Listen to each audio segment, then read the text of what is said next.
지금은 아마 장애물을 인지하지 않은 상태인 것 같은데요. 네, 바로 시속 10 정도까지 속도가 올라가는 것을 볼 수가 있는데요. 지금은 장애물이 인지된 상태이기 때문에 밟아도 바로 다시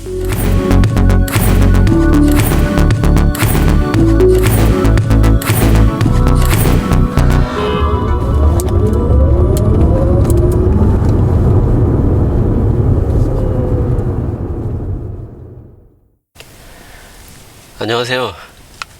테슬라 모델 S를 운용하면서 얻은 경험을 여러분들과 공유하는 한테타 채널입니다. 드디어 펌웨어 9.0이 배포가 되었습니다. 우리나라에도.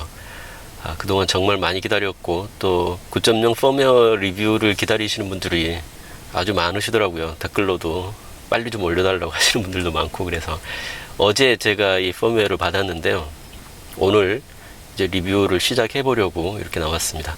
아시다시피 9.0 펌웨어는 거의 1, 2년 만에 배포되는 메이저 업데이트라서요. 아주 많은 부분에 변화가 있었습니다. 그래서 어제 저도 업데이트를 하고 나서 차를 주행해 보니까 차량의 겉모습은 어차피 똑같지만 이 주행하는 느낌이나 이 전반적인 모든 것이 다른 차를 운전하는 것 같은, 그러니까 새로운 차를 운전하는 것 같은 그런 느낌이 들 정도더라고요. 그래서 9.0 펌웨어 리뷰를 해드리려면 영상 몇 편으로 간단하게 끝날 것 같지는 않고요. 앞으로 시간 되는 대로 계속해서 시리즈로 여러분들에게 소개를 해드리도록 하겠습니다. 오늘은 맨 첫 번째 시간이니까요. 일단은 전반적인 펌웨어 9.0의 전반적인 내용에 대해서 한번 살펴보도록 하겠습니다. 이 펌웨어 버전은 9.0이지만 옆에 가로 열고 보시면 2018.42.3 버전이라고 나오는데요. 이 2018.42는 42주차 버전이라는 뜻입니다. 그러니까 거의 일주일에 한 번씩 계속 펌웨어 업데이트는 되는데요. 이제 사용자들에게 배포되는 버전과 또 그렇지 않은 버전도 있고, 또 모든 사용자가 똑같은 버전을 다 받는 게 아니고 하다 보니까 차량마다 버전에 약간씩 차이가 있을 수는 있지만요. 우리나라에 배포된 펌웨어 9.0의 버전은 2018년도 42주차 버전인 것을 알 수 있습니다. 이게 2018.39 버전부터 원래 펌웨어 9.0인데요. 북미에 먼저 배포되었고 우리나라를 포함한 아시아나 유럽은 더 나중에 배포가 되고 있기 때문에 북미 이외의 지역은 42주차 버전이 배포가 되고 있는 것 같습니다. 릴리스 노트를 살펴보면요. 9.0의 전반적인 내용 얘기가 있고요. 오토 스티어 및 자동 차선 변경 통합, 그러니까 오토파일럿에서 자동 차선 변경 옵션을 별도로 끄거나 켤 수가 있었는데요. 이번 버전부터는 이 자동 차선 변경이 오토파일럿의 기본 기능으로 들어가면서 통합되었다는 의미입니다. 그래서 큰 의미는 없는 내용이고요. 사각지대 경고 기능, 블라인드 스팟 워닝 기능이 추가되었습니다. 그리고 모바일 앱, 그러니까 스마트폰으로 차량의 음악 볼륨, 그 다음 곡을 재생한다거나 미디어를 스마트폰에서 컨트롤할 수 있는 기능이 생겼고요. 그리고 또 스마트폰의 지도 어플리케이션에서 위치를 바로 차량으로 보내줄 수 있는 그런 기능도 업데이트 되었습니다. 그리고 어플리케이션 론처라는 기능이 새로 생겼는데요. 이 바닥 맨 아랫부분에 보시면 이 어플리케이션 론처라고 해서 캘린더, 에너지, 인터넷, 카메라, 통화, 충전, 이런 어플리케이션을 론칭할 수 있는 이 론처가 생겼습니다. 그 다음에 실내 온도 조절, 그러니까 이 공조기 세팅하는 메뉴가 완전히 바뀌었습니다. 그리고 또 열선 패키지 컨트롤할 수 있는 메뉴도 완전히 바뀌었고요. 그리고 내비게이션이 조금 더 스마트해졌습니다. 또 교통량 보기, 트래픽 현황을 좀 더 상세하게 보여주도록 바뀌었고요. 또 미디어 컨트롤하는 메뉴가 완전히 바뀌었습니다. 그리고 차량의 설정을 바꿀 수 있는 컨트롤 화면이 완전히 바뀌었고요. 그리고 장애물 감지 가속, 그러니까 저속에서 차량 앞부분에 장애물을 감지했을 경우에 엑셀 반응을 느리게 하는 그런 기능입니다. 그리고 이제 이스터에그로 해서 아타리의 고전 게임을 몇 개 즐길 수 있는 그런 기능들이 생겼습니다. 펌웨어 9.0에 대해서 간단하게 설명을 드렸지만 이 기능 하나하나에 대해서 나중에 다시 자세히 설명을 해드리겠고요. 제 차량은 오토파일럿 하드웨어 2세대 차량입니다. 지금 나오고 있는 차량들이 2.5세대이고요. 내년에 3세대 오토파일럿 하드웨어가 나온다고 하는데 1세대와 2세대 이후의 차이점은 카메라의 숫자, 그러니까 원래 1세대에서는 카메라 한 대만을 사용했는데 2세대 이후부터는 카메라를 8대 사용한다는 그 차이이고요. 그리고 2세대와 2.5세대 차이는 이 오토파일럿 데이터를 처리하는 컴퓨터 능력, 자율주행 칩의 성능 차이에 따른 세대 구분이 되겠습니다. 그리고 내년에 테슬라에서 자체적으로 개발했다는 자율주행 칩을 장착한 하드웨어 3.0 차량이 나올 예정이고요. 그래서 제 차량은 2세대 하드웨어이기 때문에 이 펌웨어 9.0 기능 중에 안 되는 기능이 하나가 있습니다. 바로 블랙박스 기능인데요. 물론 저는 이제 서드파티 업체의 블랙박스를 설치를 해놨기 때문에 크게 관계는 없지만 어쨌든 순정 기능으로 제공하는 대시캠 블랙박스 기능은 오토파일럿 하드웨어 2.0 차량에서는 사용할 수 없다는 것을 알려드리고요. 그런데 어차피 내년에 3.0 하드웨어가 나오면 완전 자율주행 옵션을 구입한 차량에 대해서는 무료로 하드웨어를 업그레이드 해준다고 하고 있기 때문에 내년 하드웨어가 새로 나올 때까지 기다려 보도록 해야 될 것 같습니다. 제 차가 벌써 1년 조금 넘었는데 제 차가 벌써 구형 차량이 돼버렸네요. 블랙박스 기능에 대한 상세 내용은 다른 여러 테슬라 유튜버 분들이 우리나라에도 이제 많이 생겼기 때문에 다른 유튜브 채널에서 제공하는 영상을 참고하시면 될 것 같습니다.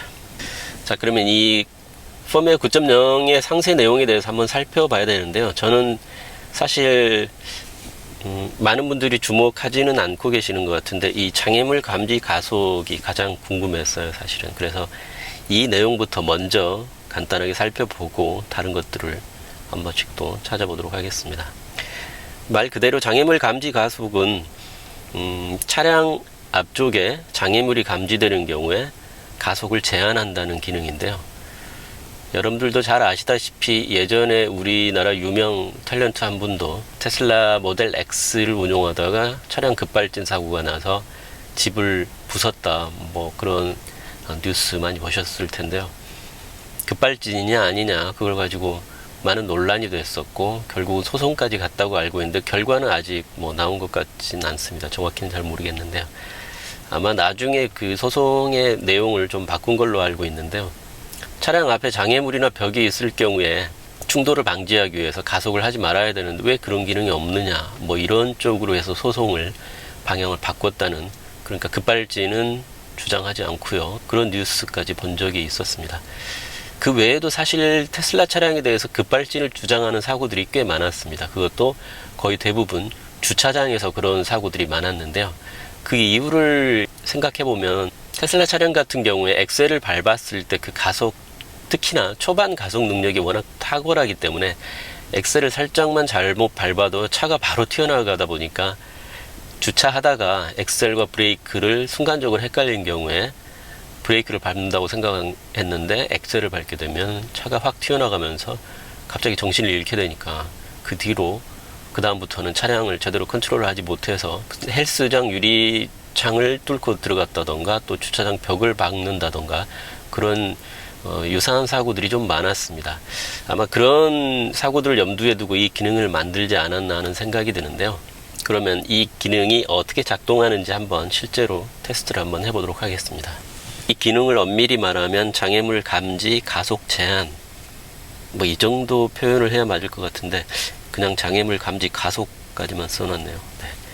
장애물을 감지했을 때 더 가속을 하면 안 되겠죠. 제한을 해야 되니까. 아무튼 그렇습니다.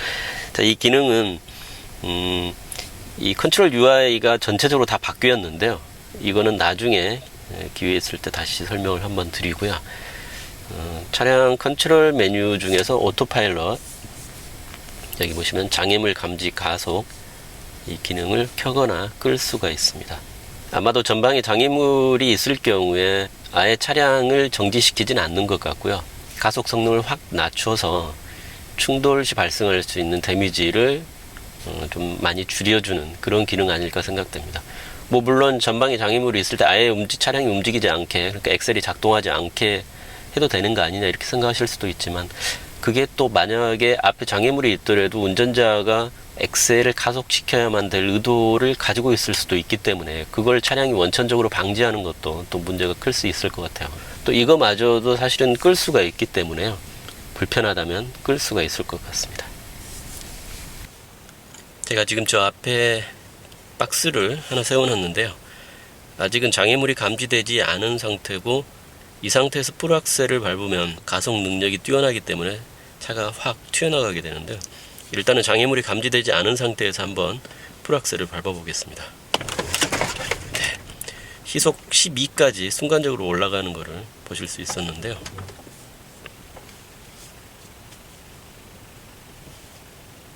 네, 지금 정도는 이제 앞에 장애물을 인식한 상태인데요. 풀악셀을 한번 밟아보도록 하겠습니다.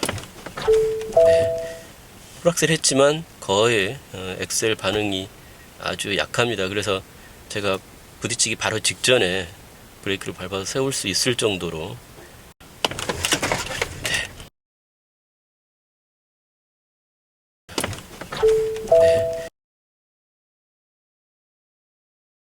다시 한번 해보도록 하겠습니다.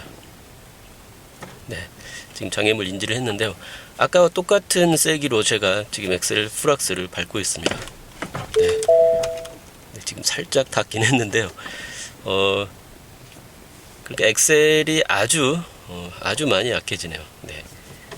그렇다고 차가 전진을 하지 않는 것은 아니지만, 근데 실수로 엑셀을 밟았더라도 바로 브레이크를 밟아서 차를 멈출 수 있을 정도, 그 정도 시간은 벌어주는 것 같습니다.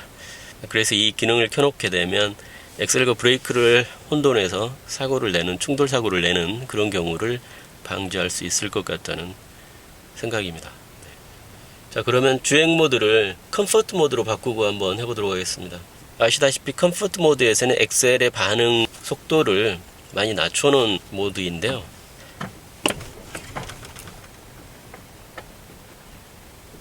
네, 미리 장애물 인지했을 때 컴포트 모드는 별 차이를 모르겠습니다. 그러니까 아마도 장애물이 앞에 인지되었을 때는 컴포트 모드 정도의 가속 성능으로 이렇게 낮추는 게 아닌가, 그런 생각이 드네요. 컴포트 모드에 두었을 때는 장애물을 인지했을 때와 인지하지 않았을 때의 차이를 거의 모르겠습니다. 지금 이번에는 후진 시에도 장애물 감지 가속 제한 기능이 작동하는지 한번 보려고 하는데요.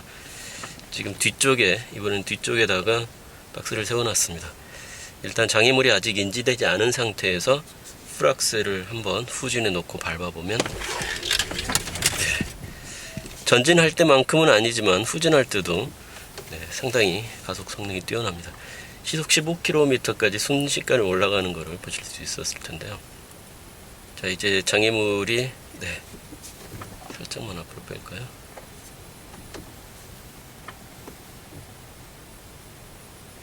네, 지금 장애물 인식했다는 표시가 현재 나오고 있고요. 이 상태에서 한번 풀악셀을 밟아보도록 하겠습니다.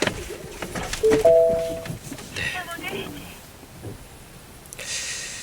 후진 모드에서는 작동하지 않는 것 같다는 느낌입니다. 네.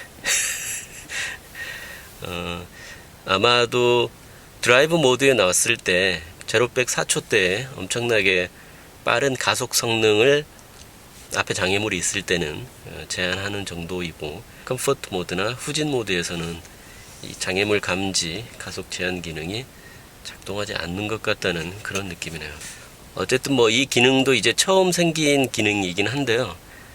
급발진이라고 주장을 하는 그런 사고들이 많이 발생을 하기 때문에 그런 사고들을 방지하기 위해서는 컴포트 모드에서도, 또 후진 기어에서도, 그리고 드라이브 모드에서도 감속하는 정도를 더 많이 한다던가, 그렇게 해서 조금 더 적극적으로 이 기능을 활용하도록 하면 어떨까 하는 생각을 가져보면서, 일단 처음으로 도입된 이 장애물 감지 가속 제한 기능에 대해서 여기까지 알아봤습니다.